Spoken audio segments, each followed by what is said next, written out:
Good morning, everybody. The name's Completator, and today I'm going to be showing you guys my brand new creation. I'd like to call it the Observer Observing Observer Observing Observer. So, wait. Wait. Can I help you, sir? No, no thanks. I'm not interested in sea pickles right now. I actually Oh, this is so dumb. I'll leave. Oh, okay. Never mind. You're already on your way out. Okay, whatever. Anyway, guys, distractions aside, this is the Observer Observing Observer Observing Observer, aka the O5. So what the Observer Observing Observer, aka the O3 does, is it detects if an observer has been placed right here in this altar. And only an observer. If it's not an observer, it won't react. But if you do place an observer right here, what'll happen is the eyes will switch. They'll change to basically to like these googly eyes that look at the observer after it gets pushed up out of the altar. Also, the forehead over here becomes a progress bar. So that's where we ended last time. So what I did after that was I made this. Now what this does, what the O5 does, is it detects if the O3 has detected an observer in the altar.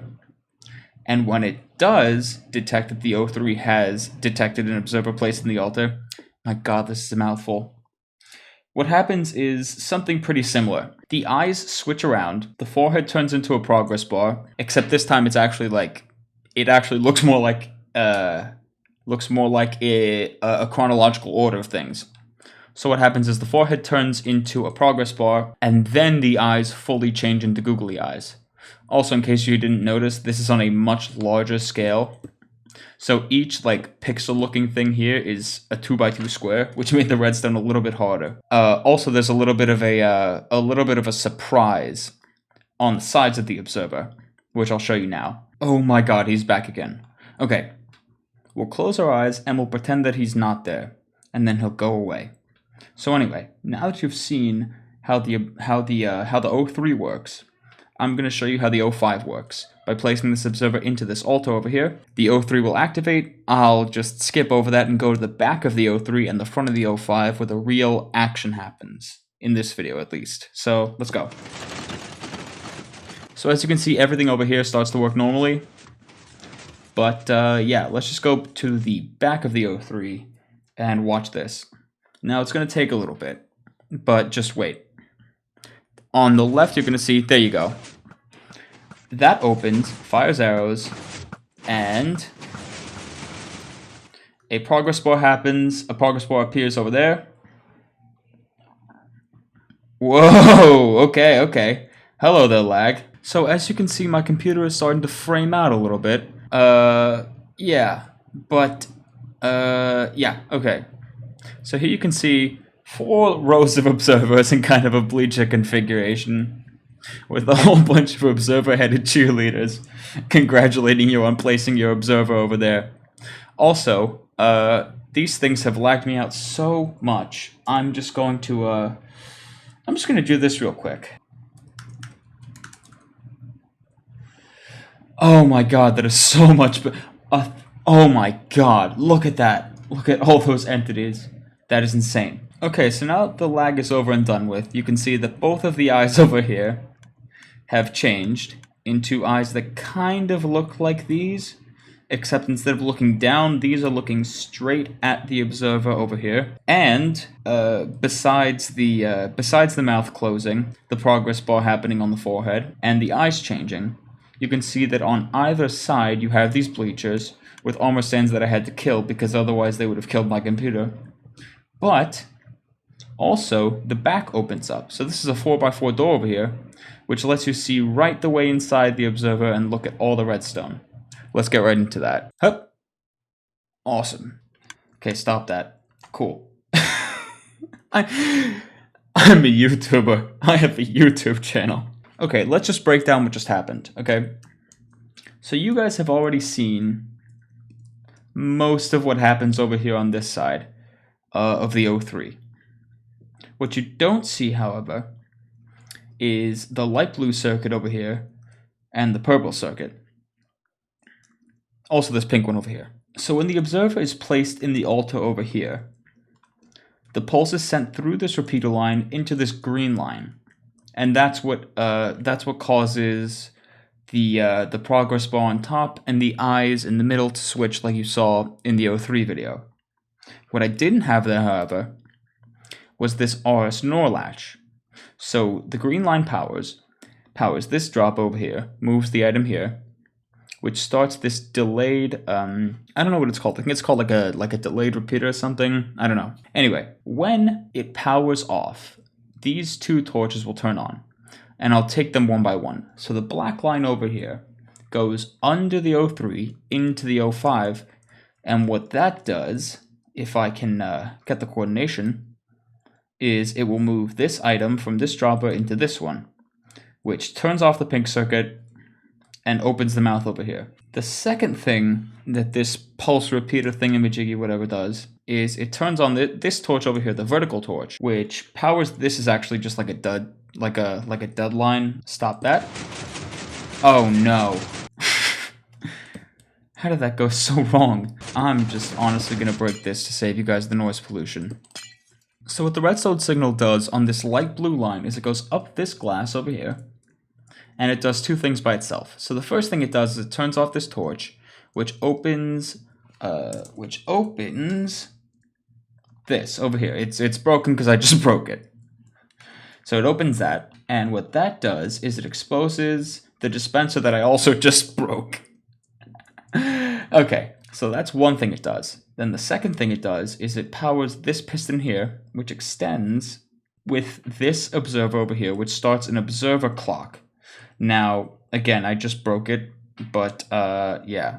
So what that does, what that observer clock did before I broke it, was it would basically repeatedly pulse the dispenser over there, which would cause it to shoot arrows out of the open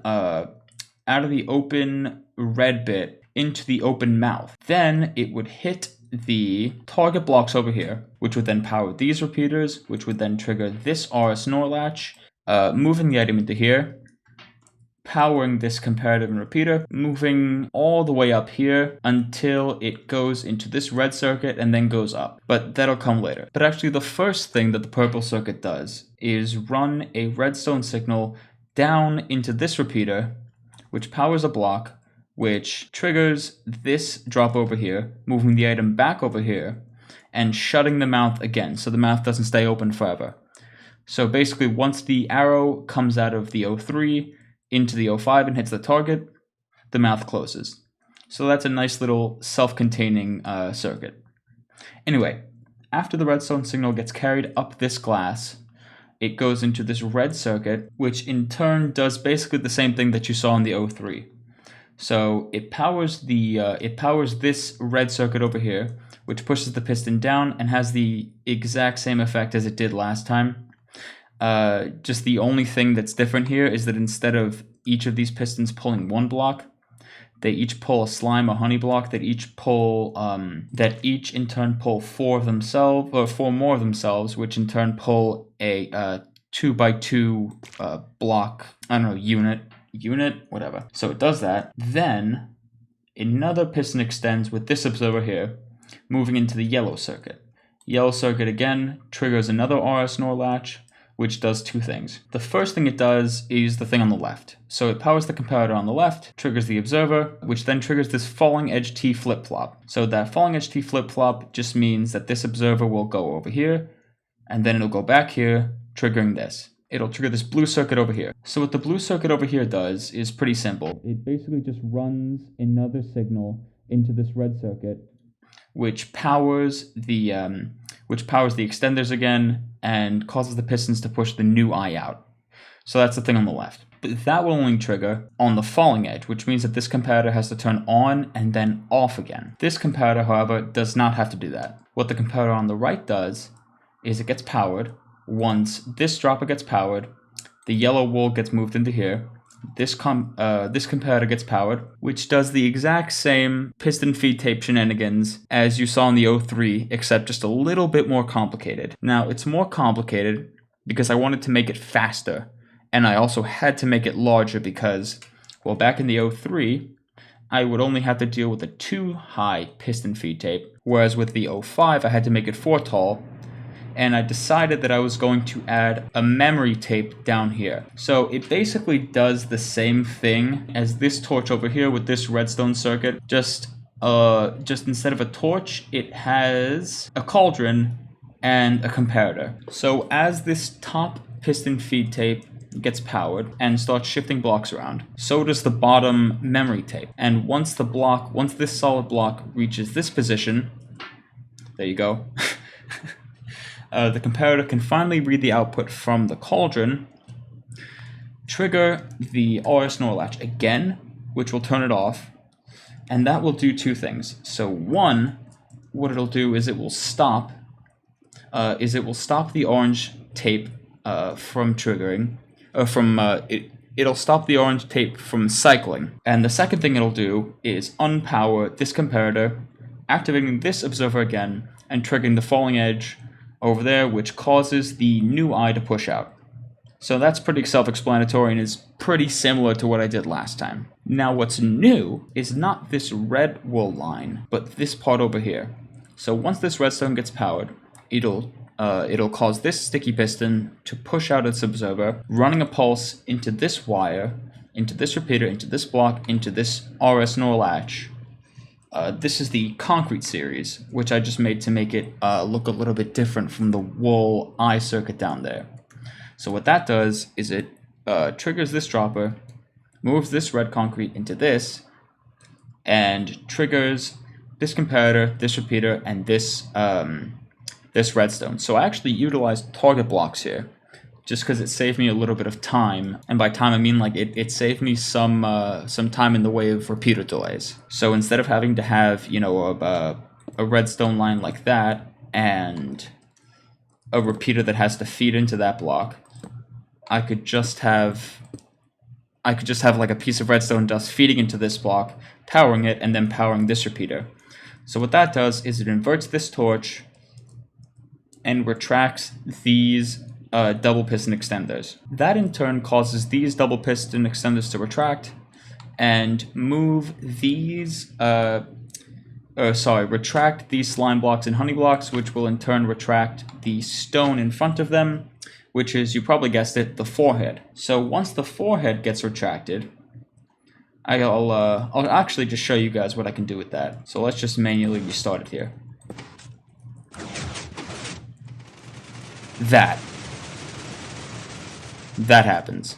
So that was the progress bar. But Completator, how does the progress bar work? I understand the retraction, but what about the progress bar? Allow me to explain. So this repeater over here powers this block, and it triggers this drop over here, which retracts these pistons. But that's not all it does. It actually also powers these repeaters over here, which triggers a rising edge monostable, powering this into a pulse extender, and that causes this line of repeaters to rapid fire turn on and turn off. So turning this repeater line on and off very quickly, in turn what that does is it causes these observers to observe very quickly once these observers have been once these repeaters have been turned on and off.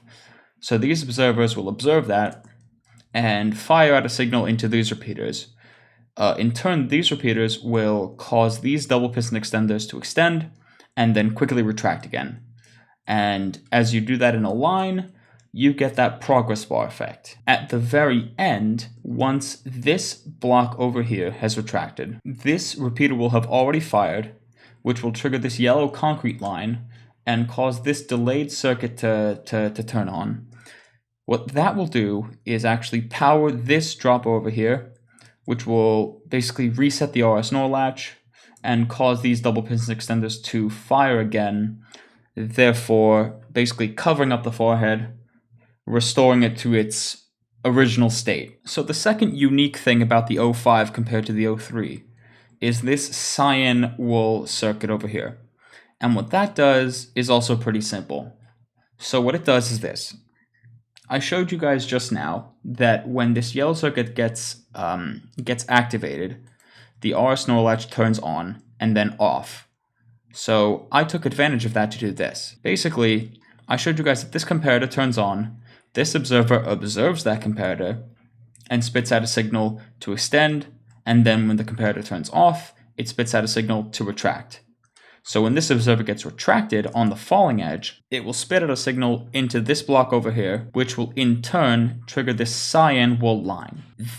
What that does is it triggers yet another RS NOR latch, moving this item into here, which then triggers this comparator, turns on the repeater, and forks. So the first thing is it triggers this repeater over here, which pulses into a pulse extender, which triggers the lime green circuit. What that does is it then turns off this torch, and what it does is this. It opens this 4x4 flush door. How many night vision potions do I have to take? Jesus! Anyway, you guys get the point. Comparator turns on, repeater turns on, pulse extender gets pulsed, door opens and then closes at the end.